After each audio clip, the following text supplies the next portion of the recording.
Kung fan ka ni Damian Lillard mga idol, medyo hindi ito magandang video para sa'yo kasi parang mayorya lang naman ng ating video ngayon ay mamimension natin siya at ang nangyari sa double overtime win ng Lakers kontra sa Bucks kahapon. Although dito hindi naman kasali si Dame muna. Pero na-mention na natin yung ganitong play ng Lakers sa una nating video patungkol sa laban na ito. Yung diskarte nila na guard-to-guard pick play. Guard po itong si D'Lo at ang nagbibigay nga po ng pick sa kanya ay kapwa niya guard na si Austin Reeves. At nagkaintindihan din naman ang Bucks dito at nagpalitan din sila ng bantay. Si Middleton na po ang tumatao kay D'Lo and ewan. Mukhang may inaantay si D'Lo dito kasi parang ayaw naman niyang isize up itong si Middleton. Tila tinitignan niya kung sino yung mapapasahan niya. Yung mapapasahan niya sa kaliwa nga ay hindi rin naman pumepwesto.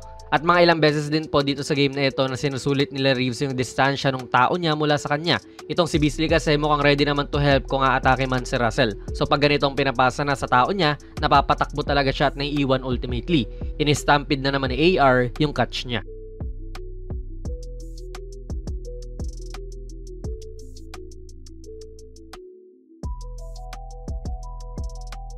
Kung gusto mo pa ng mga videos katulad nito, baka pwede kang mag-subscribe idol, palike na rin po ng ating video, nakakatulong to sa build up ng channel natin. Hindi pa rin talaga involved si Dame dito mga idol, pero maganda tong adjustment mula kay AD.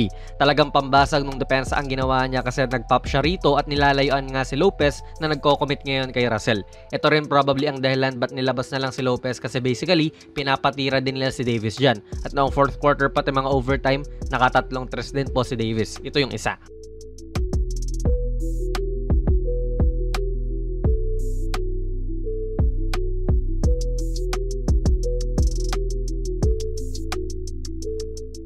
Ang isa rin talaga sa mga kakana para sa Bucks malamang ay si Damian Lillard. At nagkaroon po ng good job ang Lakers dito, especially ni AD para pahulain siya sa kung ano ang dapat niyang gawin. Nimiski ako na ilang beses ko nang pinaulit-ulit to, hindi ko pa rin po nagigets kung ano yung thinking ni Davis sa bawat possession.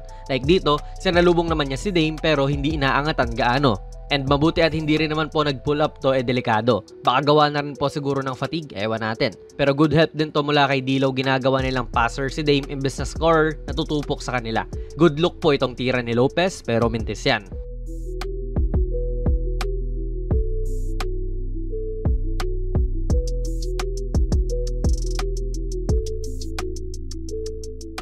Nga pala mga idol, ang video na ito ay sponsored ng 1xBet, ang isa sa mga trusted betting sites dito sa Pinas at sa ibang bansa. Kung gusto nyo mag-register, i-click nyo lang po ang link sa ating pinned comment sa baba at ganoon din sa ating description box. I-type nyo na rin ang ating promo code na JonasPB at maaari kang makakuha ng up to 6,000 pesos na bonus sa inyong unang deposit. Maaari kang mag-bet sa mga sporting events like NBA, UFC, Wimbledon at marami pa pong ibang sports. Siguraduhin lang syempre na maging responsable sa inyong pag-bet. Indirectly mga idol, naging cause na naman po si Dame nung pagpapahirap sa Bucks. Ngayon kasi ay napaswitch siya kay AD at syempre hahanapin ng Lakers yan. Ang laki-laki niyan kumpara kay Dame So ang solusyon ng Bucks ay ganitong ipapadala si Portis bilang help. At tumuturo na rin siya rito idol. Aware siya na iniiwan niya si Hachimura sa corner. So yung pagiging medyo defensive liability ni Lillard dito sa possession na ito ang naging dahilan para ganyang lumayo si Portis kay Rui. At tulad kanina, tumatakbo ang defender para lang makarecover, sabay inaatake naman ng Lakers.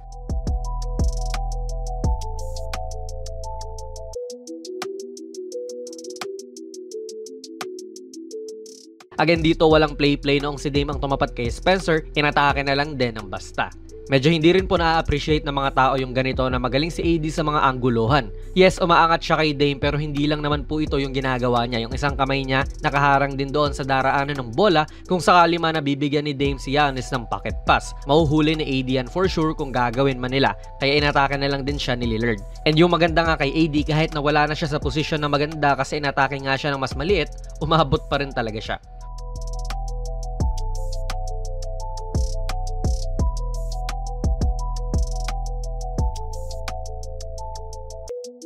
I-comment nyo mga idol, ano kaya ang purpose si Dame dito? Mukhang okay naman ang depensa ni Middleton kay Spencer pero si Dame lumalapit pa dyan. Hindi naman siya rim protector, hindi rin naman siya nagko-commit para mag-help. Sa tingin ko, nag-ball watch lang talaga siya.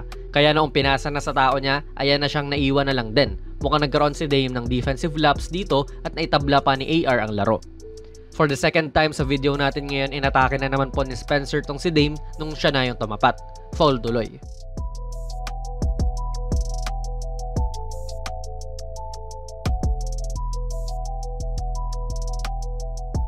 Again, kasama na naman si Dame dito, although hindi siya yung may sala talaga. Staggered screen to ng LA, pero yung unang nga ay yung guard to guard na screen nila. Makikita natin si Dame na umaangat na rito para dumepensa kay D'Lo. Sabay tumuturo na rin siya kay Beasley na lumipat. So good communication nga yan mula kay Dame Pero kung hindi naman din nare-receive nung pinagsasabihan mo, wala rin.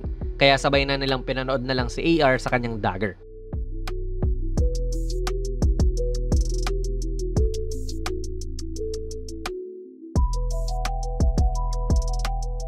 Basang-basa na rin po ng LA si Dame dito nga, inangatan na naman siya ni AD and yung sinasabi nga natin kanina, minsan inaangatan ni Davis, minsan naman hindi.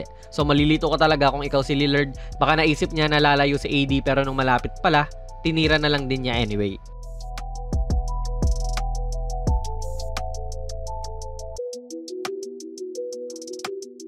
Tila ginagawang kakampi ng Lakers tong si Dame lalo na kapag siya yung dumedepensa. Hinahanap-hanap lagi. Kaya nga may mga tao na mas gusto pa rin si Holiday kaysa sa kanya kasi mahirap lampasan si Holiday sa depensa kung ikukumpara mo kay Lillard. Although syempre, iba pa rin naman din ang star quality nito. Sabay maganda yung pampalito ng AD na minsan inaangatan niya si Lillard, minsan naman po hindi. Miski ako nga, tulad nga na sinabi ko kanina, hindi ko po alam kung ano ang tumatakbo sa isip niya kapag mga ganon. Magandang defensive skills naman din yon at ipinamalas talaga ni AD yan this game. Ito na po ang ating pangalawang video patungkol sa laro na ito mga idol. Salamat ulit sa mga nakasama natin kanina sa playback noong laban ng Lakers pati ng Memphis Grizzlies. Bukas ng gabi, magkakaroon kami ng mala podcast style na stream sa playback kasama ang Lakers Nation Philippines.